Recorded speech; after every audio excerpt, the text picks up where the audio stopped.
رہے آپ میری بات؟ لوگوں کا بڑا مزاج بن جاتا ہے، شادی کے بعد کوئی سامان بھی لاتے تو چھپا چھپا کر کے لاتے، ماں دیکھ نہ لے، باپ دیکھ نہ لے۔ عجیب حال ہے لوگوں کا۔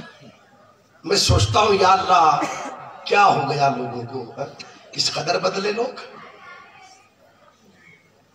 کہ شادی کے بعد سامان بھی لا رہا ہے تو چھپا چھپا کر، اور کس سے چھپا رہا ہے؟ ماں سے۔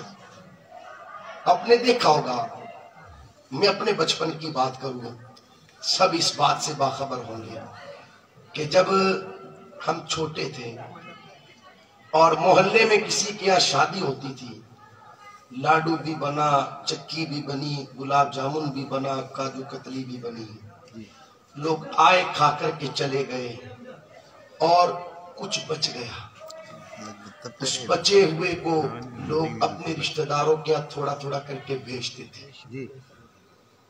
کیا کہتے ہیں اس لاؤنا، ہمارے ادھر لاؤنا کہتے ہیں، لاؤنا۔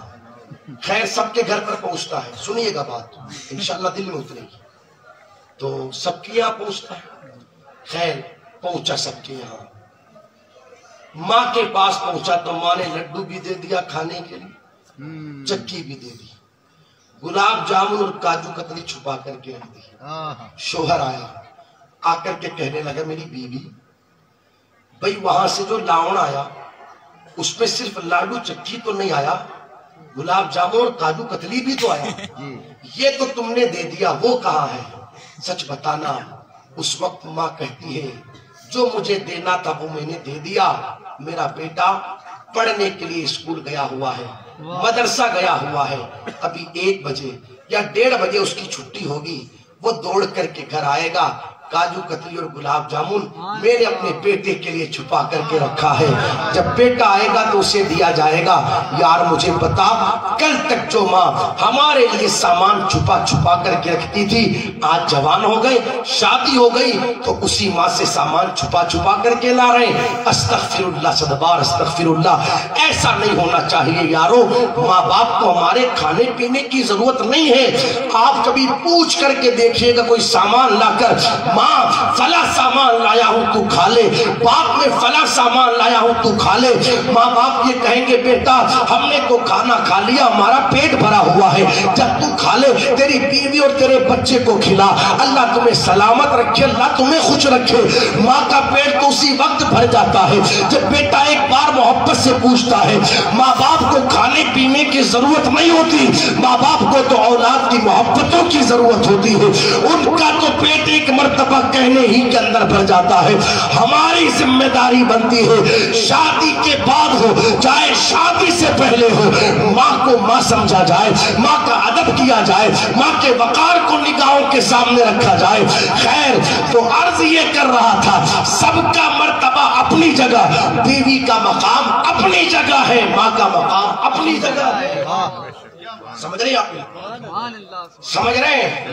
اور میں اپنی ماں بہنوں سے بھی گزارش کروں گا، بالخصوص میری قوم کی جوان بیٹیوں سے، اے میری ماں بہنوں، میری گزارش ہے آپ سے، کسی بیٹے کو اس کی ماں سے جدا کرنے کی کوشش کبھی نہ کریں۔ اس لیے کہ میں نے دیکھا ہے معاشرے میں شادی کے بعد سب سے پہلی کوشش جو قوم کی بیٹی کی رہتی ہے وہ یہی رہتی ہے کسی طریقے سے الگ ہو جائے۔ کمال الگ ہونے میں نہیں، کمال تو مل کر کے رہنے میں۔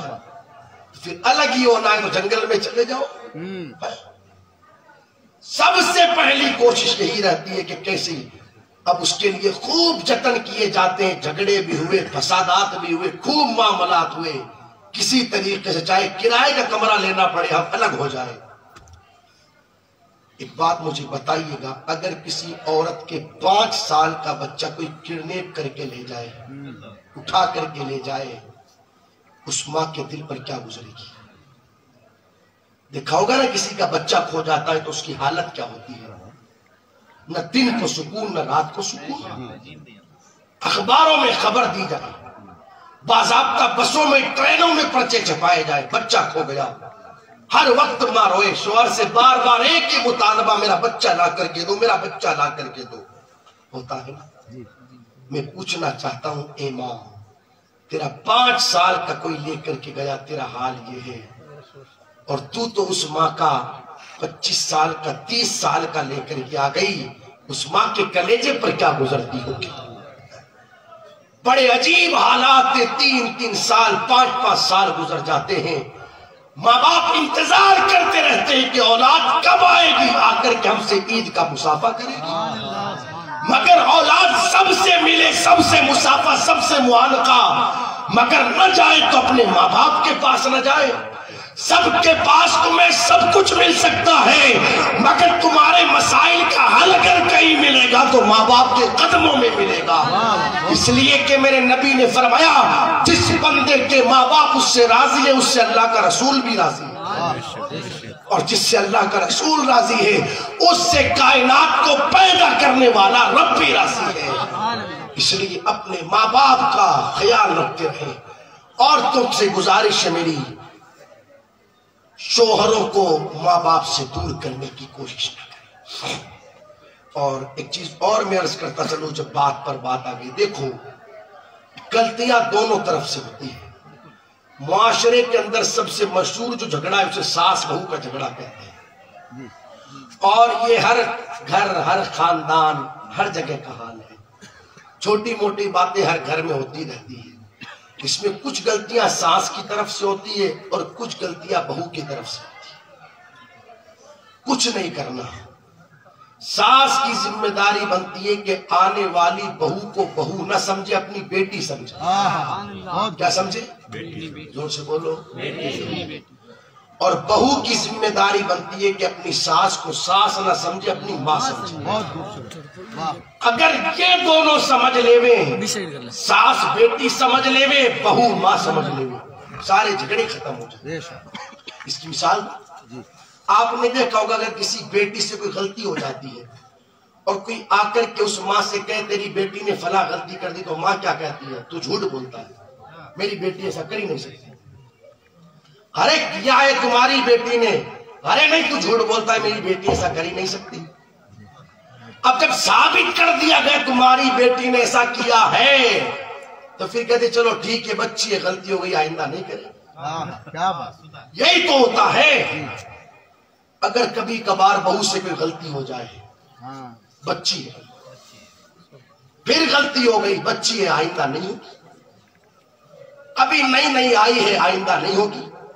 اس طریقے سے اگر جو سلوک ماں نے اپنی بیٹی کے ساتھ کیا وہی سلوک بہو کے ساتھ کرے تو پھر میرا دل کہتا ہے کہ بہو بھی اپنی ساس کو ساس نہیں بلکہ اپنی ماں سمجھے گی۔ مگر ہوتا کیا ہے؟ دیکھو آپ، دیکھو ہوتا کیا ہے۔ ہوتا کیا ہے، روٹی ٹیڑھی بن گئی تو اس پر چرچائیں ہوتی ہیں کہ روٹی ٹیڑھی کیسے بنی۔ سبزی میں نمک تیز ہو گیا تو آدھا گھنٹہ اس پر چرچا ہوتی ہے گھر کے اندر، یار کسے پکڑ کر کے لے آئے، نصیب ہی پھوٹ گئے ہمارے بچے جو اس کو سبزی بنانا نہیں آتا۔ چائے لے کر کے آ رہی تھی بہو اور کپ گر گیا، ٹوٹ گیا، تو باضابطہ آدھا ایک گھنٹہ اس پر چرچائیں ہوتی ہے، اسے تو ابھی چائے کا کپ پکڑنا ہی نہیں آتا۔ اور صرف گھر میں ہی چائے نہیں ہوتی، باضابطہ ہم نے دیکھا ہے ساسویں جب باہر جا کر کے اپنی سہیلیوں کے ساتھ بیٹھتی ہے تو پھر ان سے بھی کہتی ہے کیا بتائیں، پتہ نہیں کیسی عورت ہمارے گھر میں آ گئی، اسے تو نہ روٹی بنانا آئے، نہ سبزی بنانا آئے، نہ چائے کا کپ پکڑنا آئے۔ اللہ اکبر، یہ ساری باتیں ساس اگر باہر کہے گی اور بہو کو پتہ چلے گا، اس کے دل پر کیا گزرے گی؟ کیا اس کا دل نہیں ٹوٹے گا؟ یار ٹوٹا ہوا کپ 5 روپے لگیں گے، دوسرا پھر نیا آ جائے گا، مگر کسی کا دل ٹوٹ گیا، اس ٹوٹے ہوئے دل کو بھلا کیسے جوڑا جائے گا؟ سنیں میرے نبی کا فرمان، جس کا مفہوم عرض کروں، میرے آقا علیہ السلام ارشاد فرماتے ہیں جو بندہ کسی کا ٹوٹا ہوا دل جوڑ دے گا اللہ قیامت کے دن اسے بلا حساب جنت میں داخل فرما دے گا، مگر جس بندے نے کسی کا دل توڑ دیا اللہ اسے جہنم میں داخل فرما دے گا۔ اس لیے ہماری ذمہ داری بنتی ہے کسی کا دل نہ توڑے۔ یار چھوٹی موٹی باتیں کہاں نہیں ہوتی ہے، سدھار پیدا کرے۔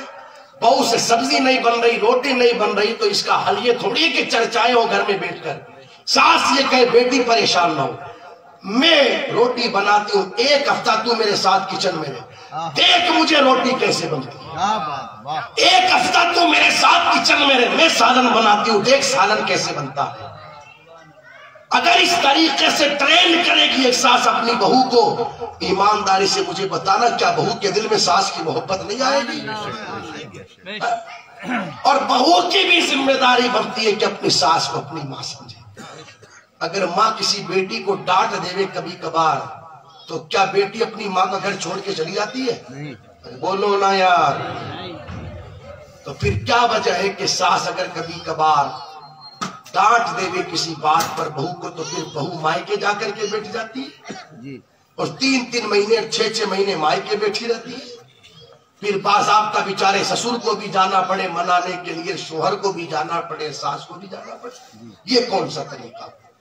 اگر کبھی کبھار کچھ کہہ دیا ہے شکر کرو ہمارے ہیں اس لیے کہہ رہے ہیں، ورنہ جن کے نہیں ان سے جا کر کے پوچھو، ترستے ہیں ہمیں کوئی کہنے والا نہیں ہے۔ اس لیے کہ جو مزہ کسی کی دعاؤں میں نہیں آتا وہ اللہ اکبر ماں باپ اور ساس سسر کی ڈانٹ کے اندر بندے کو آیا کرتا ہے۔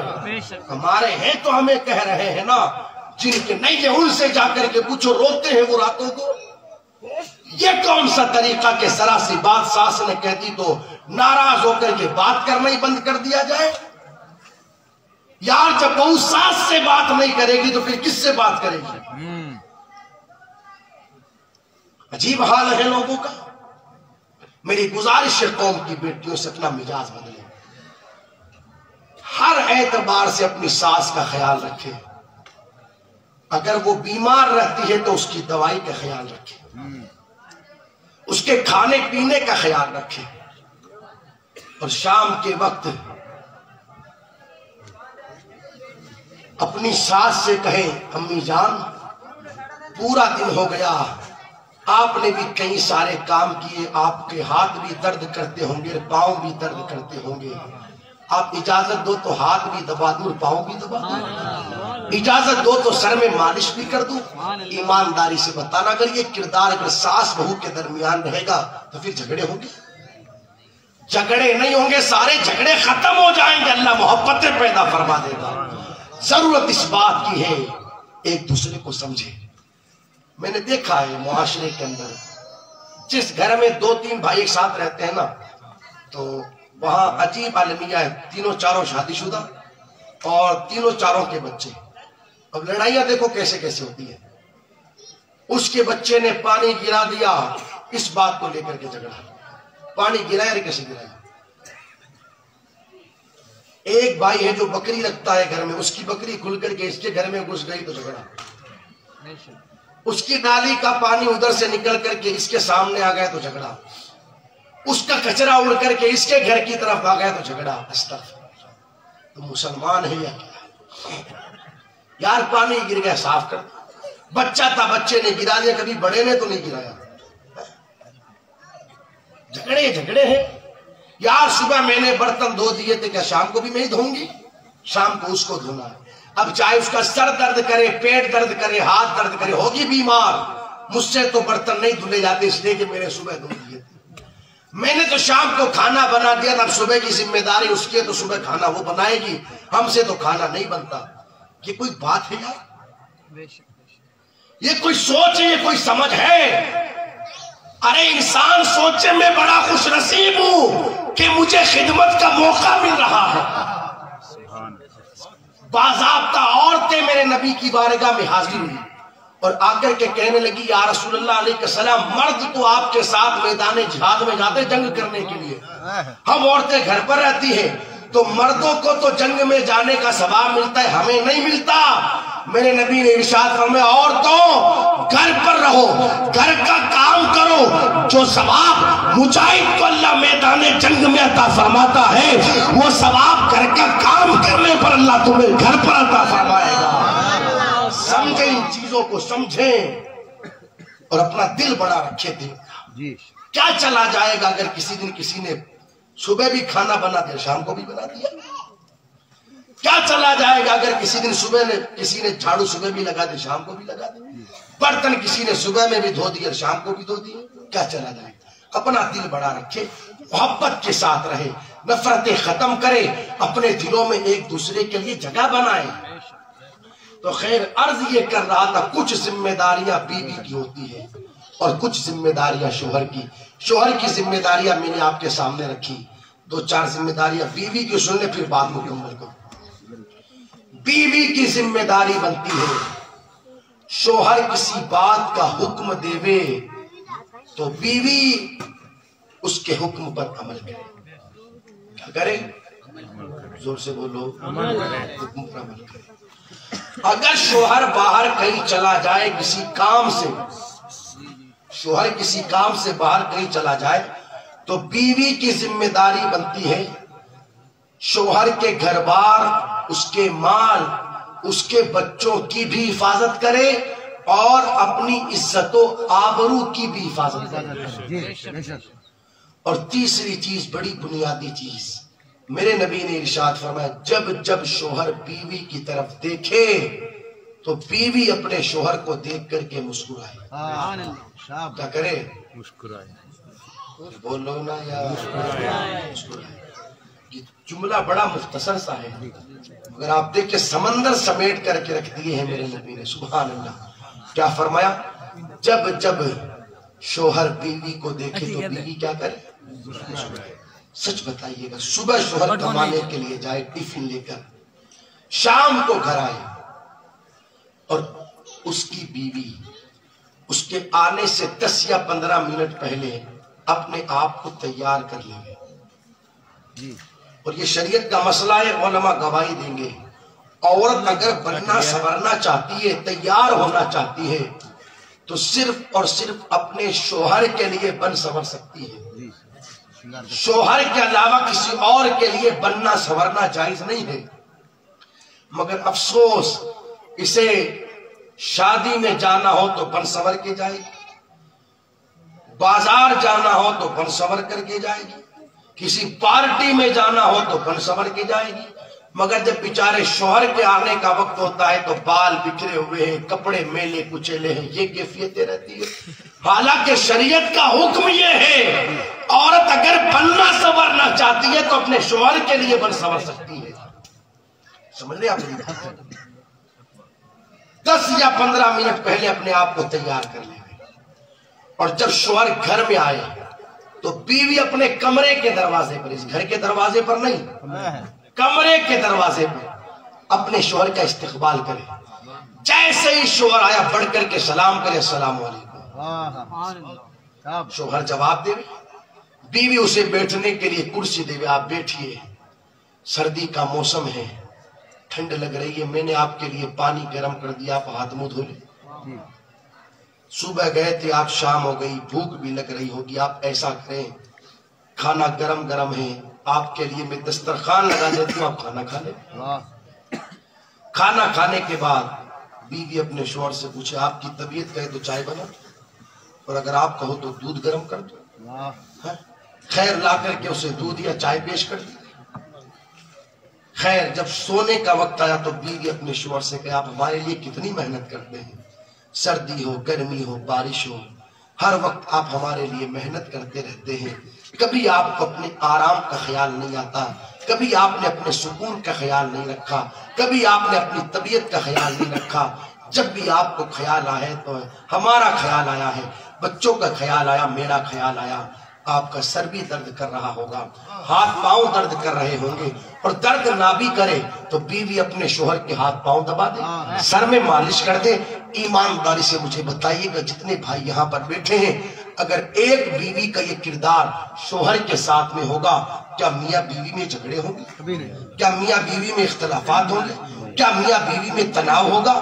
کیا پنچایتیں بٹھانی پڑے گی؟ کیا عدالتوں کے چکر کاٹنے پڑیں گے؟ کیا برادریاں جمع کرنی پڑے گی؟ نہیں ہوگا. کیا دوسرے دن جب شوہر کما کر کے آئے گا تو خالی ہاتھ نہیں آئے گا، پورے راستے یہ سوچتے ہوئے آئے گا یار میری بیوی میرا کتنا خیال رکھتی ہے، مجھ سے بڑی محبت کرتی ہے، گھر جا رہا ہوں تو خالی ہاتھ نہ جاؤں، میں بھی اپنے بیوی کے لیے کچھ نہ کچھ ضرور لے کر کے جاؤں. سبحان اللہ. نعرہ تکبیر، نعرہ رسالت، علماء اہل سنت، علامہ اسلم ربانی صاحب قبلہ، نعرہ تکبیر، نعرہ رسالت. یہ محبتوں کا ماحول ہو جائے گا، مگر شرط یہ سمجھے تو سے ایک دوسرے کو آج معاف کیجئے گا، میں پھر کہوں گا مجھے ادھر کے حالات پتہ نہیں، اونچی آواز میں باتیں ہو رہی ہے شوہر کے سامنے، اور حالات ایسے ہو گئے کہ اب تو گھر کا ذمہ دار، حالانکہ اللہ نے مرد کو بنایا ہے، مگر آج گھر کی ذمہ دار عورتیں بن گئی ہیں۔ اسے 20 روپے کے اگر 1 کلو کاندے بھی لانے ہیں تو 15 بار پوچھنا پڑے گا، اور یہ 20,000 کی شاپنگ بھی کر کے آ جائے تو کوئی پوچھنے والا نہیں، پوچھ کر کے دکھاؤ دیکھیں۔ یہ حالات ہے معاذ اللہ، جو اس لیے کہ اس کو پتہ نہیں کہ شوہر کہتے کسے ہیں، چھوٹی چھوٹی باتوں پر ناراض ہو کر کے مائکے چلے جانا۔ سنے میرے نبی نے کیا تعلیم دی۔ ایک مرتبہ سرکار مولائے کائنات اور سیدہ فاطمہ زہرا میں انبن ہو گئی، تو سیدہ ناراض ہو کر کے نبی کے گھر کی طرف چلی آئی، دروازہ کھٹکھٹایا تو میرے آقا ارشاد فرماتے کون؟ سیدہ کے پاؤں کے نیچے سے زمین نکل گئی۔ آج تک تو حال یہ تھا کہ قدموں کی آڑ سے میرے نبی پہچان لیتے تھے کہ فاطمہ آئی ہے۔ آج دروازہ کھٹکھٹایا تو حضور کہتے کون؟ سیدہ نے کہا یا رسول اللہ آپ کی بیٹی فاطمہ آئی ہے۔ فرمایا کون میری بیٹی فاطمہ؟ سیدہ نے کہا یا رسول اللہ علیہ السلام حسنین کی امی فاطمہ آئی ہے۔ میرے نبی نے فرمایا کون حسنین کی امی فاطمہ؟ سیدہ کو کہنا پڑا سرکار علی کی بیوی فاطمہ آئی ہے۔ نبی نے فرمایا فاطمہ ہم سے ملاقات بعد میں کرنا، پہلے چلی جاؤ علی کو راضی کر کے آؤ۔ سیدہ پلٹی، پیچھے پیچھے سرکار مولائے کائنات آ رہے تھے، مجھے معاف کر دے۔ مولائے کائنات کہتے فاطمہ تم کیوں معافی مانگتی ہو؟ غلطی تو مجھ سے ہو گئی تھی، بڑی محبتیں کرتے تھے سرکار مولائے کائنات سیدہ سے۔ اللہ اکبر، میرے نبی تشریف لے کر کیا گئے اور فرمایا فاطمہ تجھے معلوم نہیں کہ جس عورت سے اس کا شوہر راضی ہوتا ہے اس سے اللہ کا رسول بھی راضی ہوتا ہے۔ خبردار سیدہ کبھی علی کو ناراض کر کے ہماری چوکھٹ کی طرف نہ آنا۔ میرے نبی نے اتنی پاکیزہ تعلیم دی اپنی بیٹی کو، دنیا کی نگاہوں نے دیکھا وقت وصال، سیدہ کا وصال ہونے والا ہے، بستر پر آرام کر رہی ہے اور کہتی ہے میرے شوہر نامدار سرکار مولائے کائنات سے کہتی ہے سیدہ میں آپ کے نکاح میں ہوں، ہو سکتا ہے مجھ سے کئی غلطیاں بھی ہو گئی، آپ کے حقوق کو میں صحیح طریقے سے ادا نہ کر پائی ہوں، اپنی بیوی سمجھ کر کے نہیں تو نبی کی بیٹی سمجھ کر کے معاف کر دیں۔ جب مولائے کائنات نے یہ سنا تو آنکھوں میں آنسو آ گئے۔ فرمایا فاطمہ تم سے کہاں غلطیاں ہوئی، اگر مجھ سے غلطی ہو گئی ہو تو مجھے معاف کر دیا جائے۔ یہ محبتوں کا انداز تھا۔ ہماری ذمہ داری بنتی ہے سمجھے ایک دوسرے کو یارو، نفرتیں کرنے سے ہونے والا کیا ہے؟ مجھے تو رونا آتا ہے جس وقت یہ خبریں سنتے ہم کہ آج فلاں بندہ کنویں میں کود کر کے جان دے دیا، آج فلاں عورت پھانسی پر لٹک گئی، فلاں خاتون برج سے چھلانگ لگا کر کے ندی میں کود گئی۔ اللہ خیر فرمائے، اللہ خیر فرمائے، کوئی ٹرین کے سامنے کودے، کوئی پھانسی لگائے، کوئی زہر کھا لے گئے۔ کیسا ہم نے اپنا کردار بنا لیا یار، بات چھوٹی موٹی کہاں نہیں ہوتی ہے، ہر جگہ ہوتی ہے، جہاں 4 برتن رہیں گے آواز ہوگی۔ تو اس کا مطلب یہ تھوڑی ہوا کہ اتنی دوریاں پیدا کر دی جائے کہ پھر 6 مہینے تک بیٹیاں گھروں پر بیٹھی رہے۔ اور میں گھر کے ذمہ داروں سے گزارش کروں گا اگر کسی دن بیٹی گھر چلی آئے تو معاملات کی تحقیق کریں، تحقیق، یہ نہیں کہ بیٹی آ گئی تو بیٹی کو بٹھا لیا جائے اور یہ کہہ دیا جائے کہ بیٹی بیٹھ جا، آنے دے انہیں دیکھ لیں گے، تیرے باپ کے پاس کسی چیز کی کمی نہیں ہے۔ یاد رکھنا باپ کے پاس کتنی ہی دولت کیوں نہ ہو، باپ اپنی دولت سے بیٹی کو پانی سے نہیں دودھ سے نہلا سکتا ہے، اس کے ایک ایک بال کے اندر موتی پیرو سکتا ہے، مگر جو سکون ایک بیوی کو شوہر کے پاس ملا کرتا ہے وہ باپ کبھی نہیں دے سکتا۔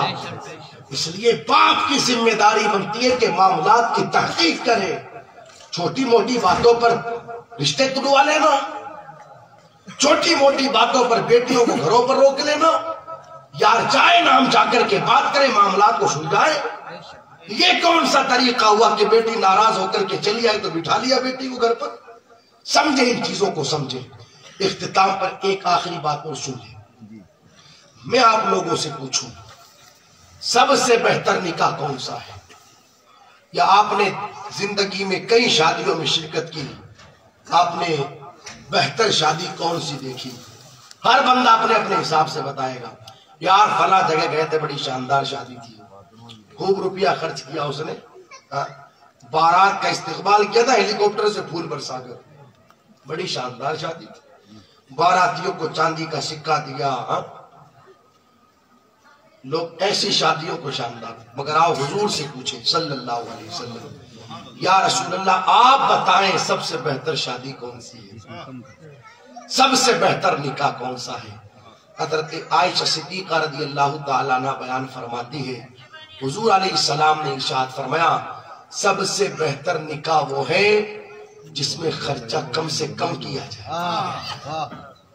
سب سے بہتر نکاح کون سا ہے؟ زور سے بولو، خرچہ کم سے کم جس میں کیا جائے وہ نکاح سب سے بہتر۔ مگر لوگ کیا سمجھتے ہیں جس میں خرچہ سب سے زیادہ کیا جائے وہ نکاح سب سے بہتر؟ آج لوگوں کا مزاج یہ بن چکا ہے جب تک جیب میں 5-10 لاکھ روپیہ نہ ہو تب تک وہ سوچتے شادی ہوگی نہیں۔ ہاں بے شک بے شک، ایک بیٹی کے نکاح میں لوگ کہتے ہیں کم سے کم 5-7 لاکھ تو ہونا چاہیے، اور اگر کسی کے 3 بیٹیاں ہیں پھر 21 لاکھ کہاں سے لائے گا؟ یار غریب کی تنخواہ 10-12 ہزار روپیہ، وہ گھر چلائے گا یا بچوں کی شادی کے لیے روپیہ جمع کرے گا؟ اب نتیجہ کیا ہوگا؟ بچیاں جوان ہو گئی، معاشرے والے کہنے لگے یار بچیاں جوان ہو گئی شادی کرو ان کی، 10-12 ہزار روپے اس کی تنخواہ، اب کہاں سے روپیوں کا انتظام کریں؟ میں پھر کہوں گا مجھے یہاں کے حالات پتہ نہیں، میں پورے راجستھان کو نگاہوں کے سامنے رکھ کر کے بات کروں گا۔ حال یہ ہے لوگوں کا، بچوں کی شادیوں کے لیے 5-5 لاکھ 10-10 لاکھ روپیہ لوگ سود اور بیاج پر اٹھاتے۔ کس نے کہا؟ کس نے کہا؟ میں پوچھنا چاہتا ہوں کیا 50,000 میں شادی نہیں ہوتی؟ 50,000 تو بہت زیادہ کہہ دیا میں نے۔ اگر آپ کے پاس صرف مہر کا پیسہ ہے، کتنا؟ مہر کا، جی زور سے بولو، مہر کا 3,000 یا 3,500 روپے جو بنتا ہے، اگر وہ مہر کا پیسہ ہے تو نکاح ہو جائے گا۔ سبحان ہو سکتا ہے کوئی کہ مولوی صاحب کیسے ہو جائے گا؟ ہو جائے گا نہیں، ہوا ہے، ہوا ہے جی، ہوا ہے۔ کائنات کا سب سے عظیم نکاح کس کا نکاح؟ سرکار مولائے کائنات کا نکاح جو سیدہ فاطمہ زہرا کے ساتھ ہوا۔ آپ مجھے بتائیں اس وقت علی کے پاس کیا تھا؟ رہنے کے لیے مکان بھی نہیں تھا سرکار مولائے کائنات کے پاس۔ نبی نے فرمایا علی نکاح کرنے تو آئے ہو، کیا تمہارے پاس نکاح کے لیے کچھ ہے؟ عرض کرتے کچھ نہیں یا رسول اللہ۔ نبی نے فرمایا علی کچھ تو ہوگا۔ عرض کرتے آقا ایک گھوڑا ہے، ایک تلوار ہے، ایک سیرا ہے۔ نبی نے ارشاد فرمایا تلوار اور گھوڑے کو تو اپنے پاس رکھ لیا جائے، اور سیرا یعنی جو کپڑا جنگ میں پہنا جاتا ہے اسے سیرا کہتے ہیں، اس کپڑے کو لے جا کر کے بازار میں بیچ دو، جو رقم آئے گی اس سے شادی کا انتظام کیا جائے گا۔ آپ مجھے بتائیں اس وقت سرکار مولائے کائنات کے پاس 5 لاکھ روپے تھا؟ 10 لاکھ روپیہ تھا؟ صرف زیرہ بیچ کر کے مہر کے پیسے کا انتظام ہوا۔ آپ تو کہتے ہو کہ کیسے شادی ہوئی، اور سبحان اللہ پھر وہ نکاح بھی کتنا شان ہے، کیا منظر رہا ہوگا۔ علی دلہا بنے، سبحان، کیا منظر رہا ہوگا۔ سرکار مولائے کائنات دلہا بنے، دلہا علی کی ذات اور دلہن سیدہ فاطمہ زہرا کی ذات، باراتی صدیق اکبر، عمر فاروق اعظم، عثمان غنی، اور سبحان اللہ بارات چلی تو کسی شادی بھون یا میرج ہال کی طرف نہیں، مسجد نبوی کی طرف چلی، اور نکاح پڑھانے والا ہماری مسجد کا امام نہیں، نبیوں کا امام مصطفیٰ جامع رحمت کی شان کا وہ نکاح ہوگا۔ اللہ اکبر، اس شان کا وہ نکاح ہوا، اس شان کا کہ اس نکاح کے ذریعے جب اس گلشن میں پھول کھلے، دنیا ان پھولوں کو حسنین کریمین حسن اور حسین کے نام سے کی شان کا وہ نکاح تھا۔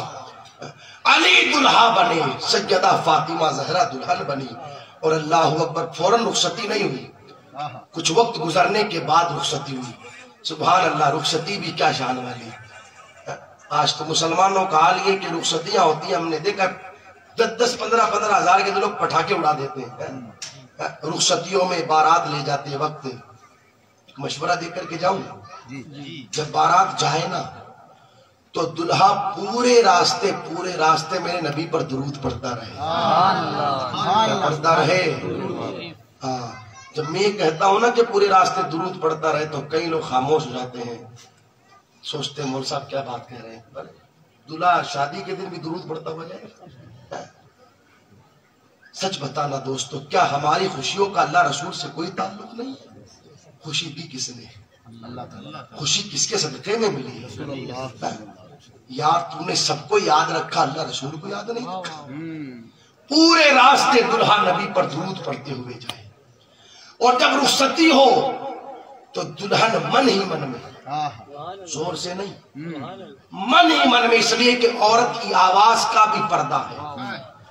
پورے راستے عورت میرے نبی پر درود پڑھتے ہوئے، اور جب دونوں میاں بیوی کمرے میں پہنچے تو شوہر اپنی بیوی سے کہے محترمہ ہم تم ملاقات بعد میں کریں گے، آؤ پہلے مصلی بچھائیں، 2 رکعت نفل پڑھ کر اس رب سے ملاقات کر لی جائے جس رب نے ہمیں یہ خوشی کا موقع عطا فرمایا ہے۔ یہ ہونا چاہیے، اس طریقے سے باراتیں جائے اور اس طریقے سے رخصتیاں ہوں۔ سبحان اللہ، کیا شان والی وہ رخصتی تھی۔